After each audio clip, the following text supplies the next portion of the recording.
Wow super. Photo வீட்டுல கண்ணு தண்ணி வந்துச்சு போ. சாரி. சேம் பாருங்க ஜி.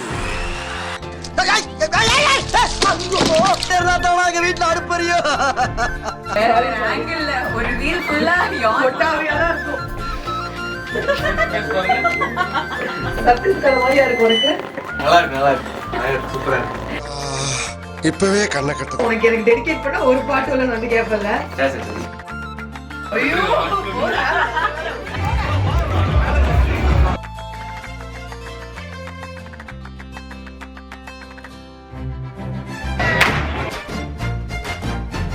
நமக்கு சோறு தான் முக்கியம். அவ்வளவுதான்.